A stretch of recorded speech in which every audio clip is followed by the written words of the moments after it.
BSP की 5वीं बार सरकार बनाने के लिए आप सभी लोगों के साथ साथ मैं भी हर स्तर पर अपनी पूरी ताकत लगा दूंगी, कोई कभी छोड़ूंगी नहीं। जब वो सरकार में रहते हैं तो ना उन्हें पीडीए याद आता है और ना मान्यवर श्री कांशीराम जी की जयंती।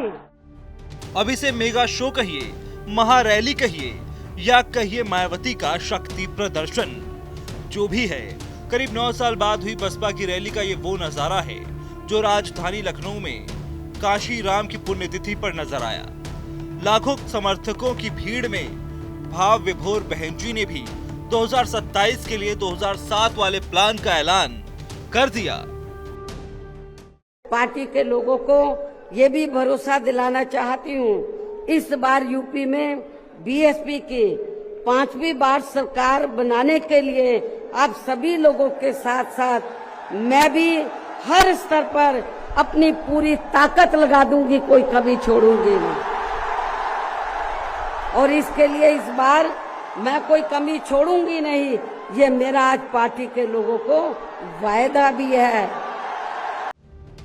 बसपा सुप्रीमो मायावती ने इस दौरान अपने तरकश से एक के बाद एक तीर चलाए तो सबसे ज्यादा वार कांग्रेस और सपा पर ही किए।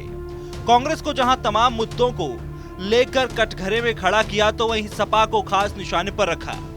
महापुरुषों के नाम पर बने जिले और संस्थानों के नाम बदलने से लेकर काशी राम की जयंती मनाने तक को दिखावा बताते हुए सपा के पीडीए को भी धोखा बता दिया मायावती ने।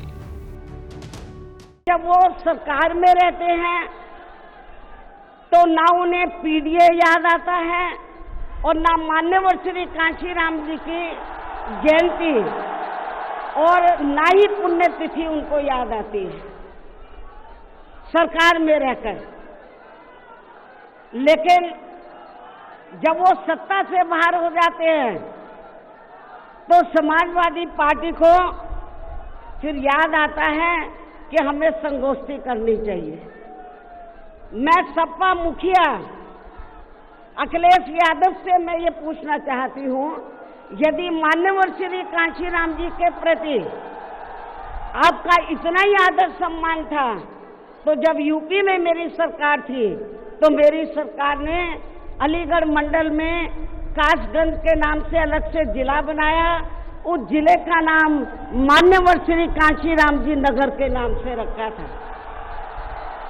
लेकिन जैसे ही समाजवादी पार्टी पावर में आई उन्होंने नाम बदल दिया।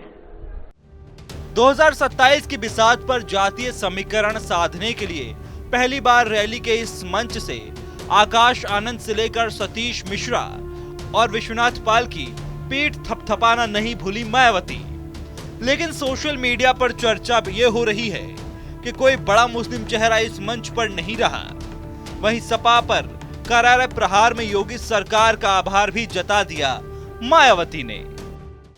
साथ ही वर्तमान राज्य सरकार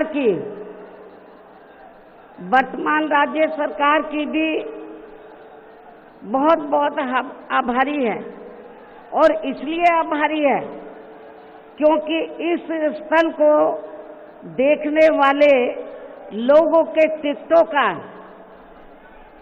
इकट्ठा हुआ पैसा पूर्व की रही सपा सरकार की तरह वर्तमान भाजपा की राज्य सरकार ने इसे दबाकर नहीं रखा है,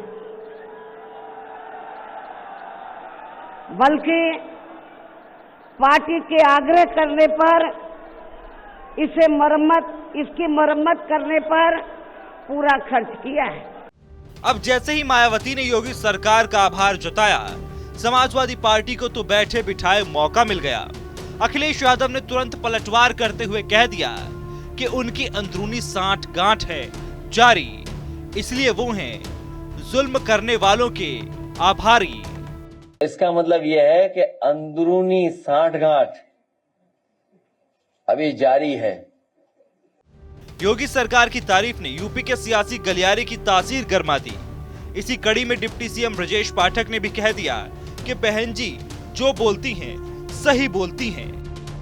आदरणीय बहन जी ने लगातार प्रदेश के डेवलपमेंट के लिए, विकास के लिए काम किया है और आप सब जानते हैं बहन जी जो बोलती है सही बोलती है, और हम सब अच्छी तरह समझ चुके हैं कि जब जब समाजवादी पार्टी सरकार में रही है, गुंडे बदमाश माफिया नीचे लफंगे पड़े हैं।